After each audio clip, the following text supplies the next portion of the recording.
Convosco. Ele está no meio de nós. Proclamação do Evangelho de Jesus Cristo segundo Mateus. Glória a vós, Senhor. Naquele tempo, quando Jesus andava à margem do mar da Galileia, viu dois irmãos, Simão, chamado Pedro, e seu irmão André. Estavam lançando as redes ao mar, pois eram pescadores. Jesus disse a eles: Segui-me, e eu farei de vós pescadores de homens. Eles imediatamente deixaram as redes e seguiram. Caminhando um pouco mais, Jesus viu outros dois irmãos, Tiago, filho de Zebedeu, e seu irmão João. Estavam na barca com seu pai Zebedeu, consertando as redes. Jesus os chamou, e eles imediatamente deixaram a barca e o pai e o seguiram. Palavra da salvação. Glória a vós, Senhor. Meus irmãos, minhas irmãs, celebrar a festa de Santo André, apóstolo. Portanto, celebrar a festa é celebrar o alicerce da igreja. Nós não somos chamados igreja apostólica à toa. É porque descendemos dos 12 primeiros apóstolos que Cristo formou, orientou na fé. E a própria igreja, ela é uma realidade humana e divina, porque é fundada em Jesus Cristo.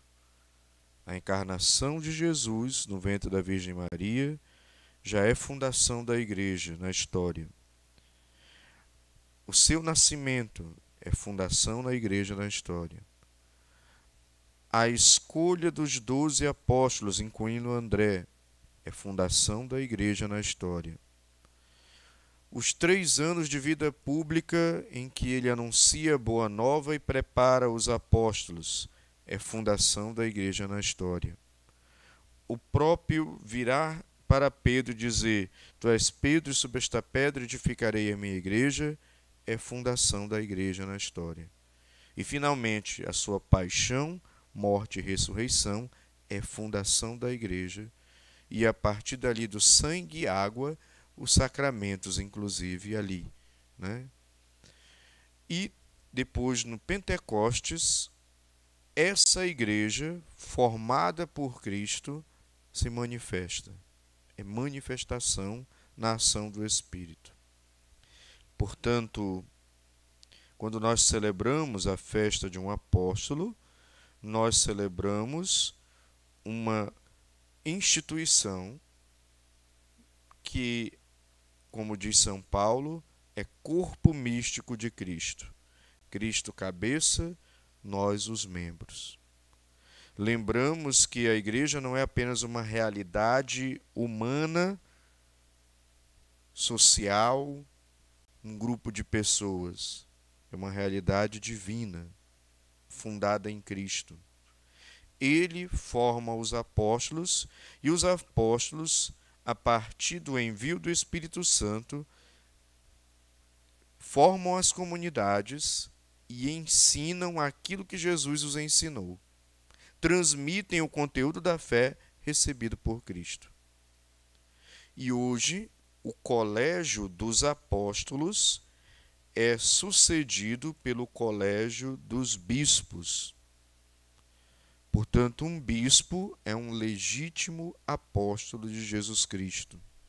E se nós voltarmos na história, uma pesquisa complexa, mas é possível de fazer, quem ordenou quem, que bispo ordenou outro bispo, voltando, regredindo na história, nós chegaremos aos 12 apóstolos. Portanto, o bispo é um legítimo sucessor dos apóstolos. Não porque ele se autodenominou, porque existe uma sucessão ininterrupta dentro da igreja, desde a época de Cristo. Daí nós afirmarmos que nós estamos na igreja de Jesus Cristo, que aprendeu dele e transmitiu essa fé para os apóstolos e seus sucessores e chegou até nós hoje. Isso nos dá uma segurança da gente não entrar nessa confusão que nós temos hoje, de dizer que todos os caminhos levam a Deus. Eu até respeito os caminhos. A gente não vai ficar brigando com as pessoas, a gente não vai ficar agredindo as pessoas e nem discutindo fé, religião. Respeito, mas eu creio e na fé e na doutrina que nós recebemos dos apóstolos, por isso celebramos Santo André, eu creio que estamos na igreja fundada por Cristo, porque ela tem essa sucessão. Inclusive, o Papa, o atual Papa, o Papa Francisco, na linha histórica e sucessória, ele é o Papa número 266.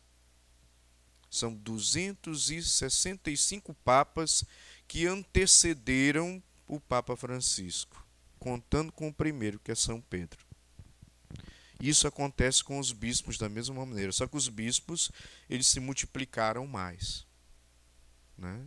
Então, isso nos dá a certeza de que nós seguimos a doutrina ensinada por Cristo e permanecemos fiéis a essa doutrina que também, claro, foi se aperfeiçoando na ação do Espírito Santo ao longo dos 21 concílios que aconteceram na igreja.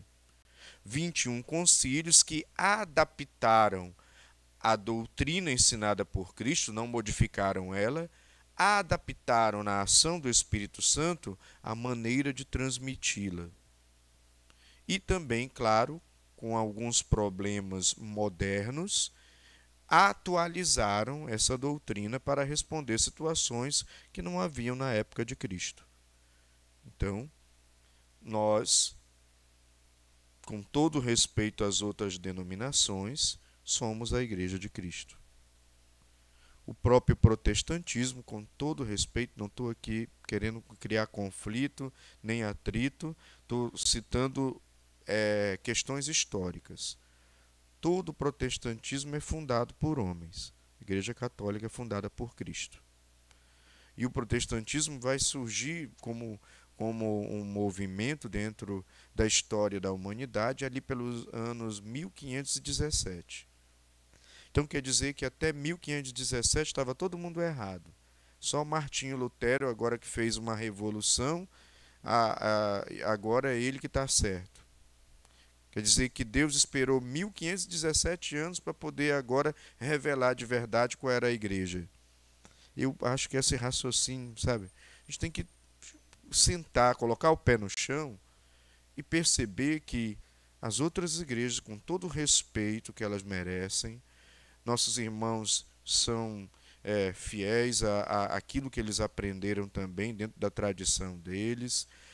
Tem pessoas honestas, sérias, decentes, boas, com as quais a gente deve dialogar, a gente deve fazer fraternidade, mas eu preciso dizer com todo respeito que a igreja fundada por Cristo é a Igreja Católica, porque é a única que mantém a sucessão dos papas e a sucessão dos bispos. Portanto, a Igreja Apostólica, porque está alicerçada nos ensinamentos dos apóstolos, ensinamentos que foram recebidos de Cristo e que até hoje são preservados e transmitidos. Por isso também ninguém tem o direito de mexer, de misturar, de inventar coisa. E, ao mesmo tempo, isso nos dá a certeza de que na Igreja Católica nós temos todos os meios para a nossa salvação. Cristo conquistou essa salvação na cruz, com a sua paixão, morte e depois com a sua ressurreição. Mas, assim como os apóstolos colaboraram com a graça de Deus para Deus agir nas suas vidas, essa salvação precisa da nossa colaboração, da nossa adesão, do nosso esforço, do nosso viver um processo de acolhimento do conteúdo da fé para a nossa conversão, de correspondência de amor a Deus para a nossa conversão, santificação e salvação. Portanto, celebrar um apóstolo é lembrar que a nossa fé está alicerçada em tudo isto. É ter certeza que nós não estamos soltos. É ter certeza e segurança de um ensinamento que vem desde Cristo.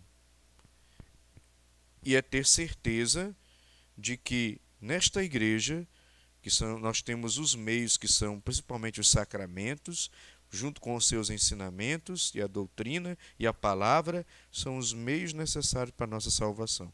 Só não se salva quem não quer colaborar, quem não quer se esforçar, quem não quer aderir, quem não quer deixar que Cristo seja o Senhor da sua vida e quem não quer se deixar conduzir por esses ensinamentos. Então eu não preciso buscar fora, eu não preciso buscar em 1001 caminhos aquilo que eu já tenho na igreja. E o mal do católico hoje é esse. Desculpa dizer, não quero ofender ninguém. A gente não conhece direito a nossa doutrina, a gente não conhece direito os nossos fundamentos, a gente não estuda direito, não aprofunda direito a fé, e por isso qualquer dificuldadezinha, qualquer questionamentozinho, qualquer ideologiazinha, qualquer pensamento translocado que jogam na nossa cabeça, a gente está aceitando e está deixando o pessoal fazer a nossa cabeça, porque a gente não conhece. Somos verdadeiros ignorantes da nossa fé.